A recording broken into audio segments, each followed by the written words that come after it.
আবারও মহাসড়কে মিছিল করল নিষিদ্ধ সংগঠন ছাত্রলীগ। ৩ জুলাই শুক্রবার গাজীপুর মহাসড়কে আওয়ামী লীগের এই ছাত্র সংগঠনের নেতাকর্মীদের মিছিল করতে দেখা যায়। তারা বিভিন্ন স্লোগান দিতে দিতে মিছিল করেন। মিছিলের ছবি ও ভিডিও দ্রুত সামাজিক যোগাযোগ মাধ্যমে ছড়িয়ে পড়ে।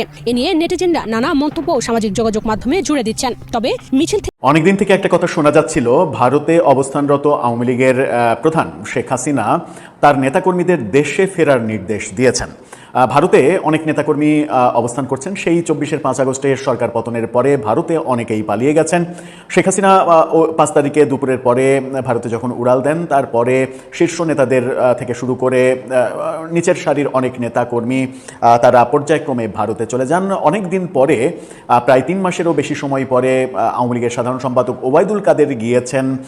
এই মুখে মুখে যে যাই বলুক, মার্কিন যুক্তরাষ্ট্রের সাথে সুসম্পর্ক রাখতে চায় সবাই। ক্ষমতায় যখন সর্বশেষ ডক্টর ইউনুস ছিল, ইউনুসের নিজের আমলে ইউনুস এত পরিমাণ অ্যাডভান্টেজ মার্কিন যুক্তরাষ্ট্রকে দিছে, যেগুলো নিয়ে প্রতিবেদন কখনো সঠিকভাবে প্রকাশিত হলে হয়তো আমাদের পিড়ি চমকে যাবে। তবে আমরা অনেক ধরনের জিনিস যেগুলো প্রকাশিত হয়েছে সেখান থেকে বুঝতে পারছি যে আমেরিকাকে সমীহ করে ক্ষমতায় যে সময়টা ছিল 18 মাস, সেটা ইউনুস সরকার কাটিয়েছে। 5 আগস্টের পরে বাংলাদেশে ছাত্র টোকাই সমন্বয়করা কি পরিমাণ লুটপাট করেছে এবং মববাজি করেছে আমরা সকলে অবগত আছি। এবং ডক্টর ইউনূস সরকারের আমলেই এই সকল বিষয়ের কারণে বাংলাদেশের সাধারণ জনগণ এদেরকে বিভিন্ন জায়গায় গণধোলাই দিয়েছে। সেই বিষয়গুলোও আমরা অবগত আছি। নতুন একটা নিউজ আপনাকে স্বাগতম। সুপ্রিয় দর্শক, বর্তমান রাজনীতি আলোচনার প্রেক্ষাপটে বেশ কয়েকটি গুরুত্বপূর্ণ ভিডিও নিয়ে আজকের এই ভিডিও সাজিয়েছি। সুপ্রিয় দর্শক, তারই কিছু অংশ বিশেষ আপনারা ভিডিওর শুরুতে দেখেছেন। আসুন আমরা আর কথা না বাড়িয়ে সেই সম্পূর্ণ বিস্তারিত ভিডিওটি দেখে আসি। তার আগে আপনাদের প্রতি আমাদের একটা ছোট্ট রিকোয়েস্ট, যারা আমাদের চ্যানেল এখনো নতুন, চ্যানেলটি সাবস্ক্রাইব করে একটি লাইক দিয়ে আমরা সম্পূর্ণ ভিডিওগুলো ধারাবাহিকভাবে দেখতে থাকি।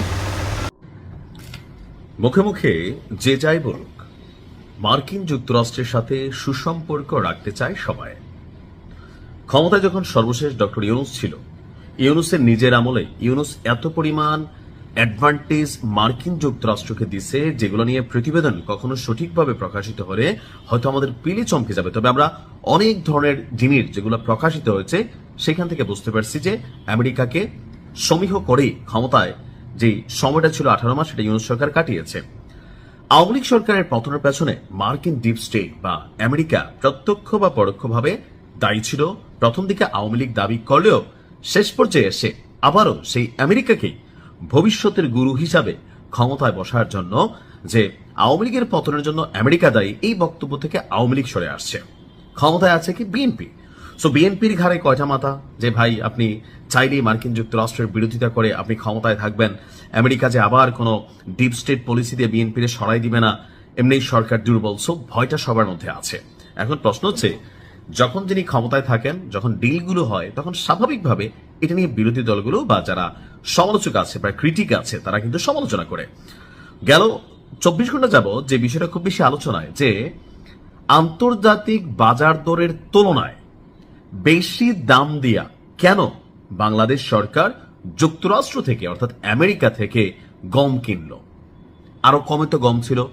সোজা সাপটা উত্তর হচ্ছে, মার্কিন যুক্তরাষ্ট্রের সাথে বাণিজ্য যে শুল্ক একটা কোপ আছে, ইউনুস সরকার যখন ছিল সেই শুল্ক কোপটা থেকে কিন্তু বাংলাদেশ কোন রকমে বাইচা ছিল, যেটা ভারতরে বড়াই ফেলছে, অনেক দেশে বড়াই ফেলছে। সো সেই যে শুল্ক কোপটা, অর্থাৎ ট্রাম্পের যে পররাষ্ট্র পলিসি অন্যান্য দেশগুলোর সাথে, যে তোমাদের দেশকে আমি শুল্ক দিব, অর্থাৎ আমাদের দেশে যারা ফ্রিতে ফ্রিতে ব্যবসা করো, তোমাদের দেশের উপর আমি বিশাল করের বোঝা চাপাই দিব। সুতরাং তোমরা, তোমার দেশে আমার মাল ঢুকতে ট্যাক্স লাগবে, আমার দেশে তোমার মাল ঢুকতে ট্যাক্স লাগবে না, তা হবে না, তা হবে না। এছাড়া আমরাই শুধু তোমাদের কাছ থেকে কিনবো, তোমরা আমাদের কাছ থেকে কিনবা না, তাও হবে না। 2 টাকা বেশি হলেও আমাদের কাছ থেকে কিনতে হবে। এখন সরকারে যারা আছেন তারা যখন সিদ্ধান্ত নিচ্ছেন, অনেক দিক ভাইবা চিন্তা এই সিদ্ধান্তগুলো আসলে নিতে হচ্ছে। কারণ আমেরিকাকে খুশি রাখতে হবে 2 কারণে। প্রথমত, বাণিজ্য যে শুল্ক চাপ আছে, যেটা দিয়ে ভারতে বড়াই ফেলছিল, সেই চাপ থেকে বাংলাদেশ বাইচা আছে। এখন এই চাপটাকে ব্যালেন্স রাখতে হলে অন্য দেশের থেকে 2 টাকা বেশি দামেই সরকারকে কিন্তু আমেরিকাকে খুশি রাখতে হবে। নাম্বার 1, এটাও রাষ্ট্রীয় একটা স্বার্থ। দ্বিতীয় হচ্ছে ক্ষমতা, অর্থাৎ আমেরিকা আপনি সাম্প্রতিক সময়ে পাকিস্তান বলেন, নেপাল বলেন, শ্রীলঙ্কা বলেন, বাংলাদেশ বলেন, এই যে রাষ্ট্রগুলোতে ক্ষমতার পট পরিবর্তন, সেখানে মার্কিন যুক্তরাষ্ট্রের ডিপ স্টেটের ভূমিকা কি ছিল তা পৃথিবীর সবারই জানা আছে। সেই কারণে যে কোনো সরকার যখন এই রাষ্ট্রগুলোর মধ্যে ক্ষমতায় বসে, তাদের একটা চিন্তা থাকে মার্কিন যুক্তরাষ্ট্রকে খুশি করা। আওয়ামী লীগও কিন্তু এর বাহিরে না। এই মুহূর্তে আওয়ামী লীগও তাদের পতনের জন্য আমেরিকাকে যেভাবে প্রথম দিকে দায়ী করত বা ক্ষমতায় থাকতেও দায়ী করত, এখন কিন্তু ওই জায়গা থেকে সরে আসছে। সো যুক্তরাষ্ট্র চায় না যে মার্কিন যুক্তরাষ্ট্র তাদের উপর নাখোশ হোক, এক ঢিলে দুই পাখির শিকার হবে। আমেরিকা থেকে গমও কিনা হইলো, বাণিজ্য শুল্কের যে চাপটা আছে সেটাকেও ব্যালেন্স রাখা গেল, পাশাপাশি যে না এই সরকার আমেরিকারও কিছুটা উপকার আসতেছে। সো তারা তাদের সিস্টেমিকলি কিন্তু এই ডিলগুলো করছে। আপনার শুধুমাত্র যে আমেরিকা থেকে কিনছে তা না, যুক্তরাষ্ট্র থেকে এই মুহূর্তে 2,20,000 মেট্রিক টন গম আমদানির সিদ্ধান্ত নিয়েছে সরকার। একই সঙ্গে সিঙ্গাপুর থেকেও 50,000 মেট্রিক টন গম কেনার অনুমোদন দেওয়া হয়েছে। আর গম আমদানিতে সরকারের মোট ব্যয় হবে 1,052,40,94,000 টাকা। আমেরিকা থেকে সরকার টু সরকার চুক্তির আওতায় ধারাবাহিকভাবে গম আমদানি করা হচ্ছে। এর আগে 4টি চালানে প্রায় 2,40,000 মেট্রিক টন গম বাংলাদেশে আসছে। আর চলতি বছরও একই ব্যবস্থায় যুক্তরাষ্ট্র থেকে আরো কয়েক দফায় গম আমদানি করা হয়েছে।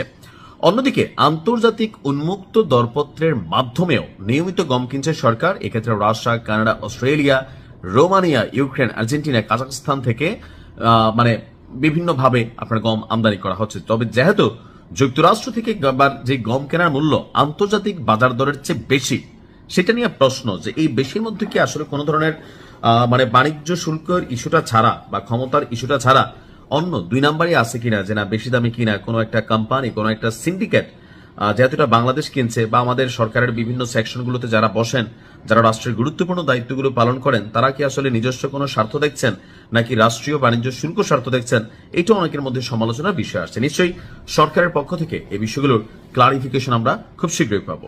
ভালো থাকুন। আসসালামু আলাইকুম। আসসালামু আলাইকুম।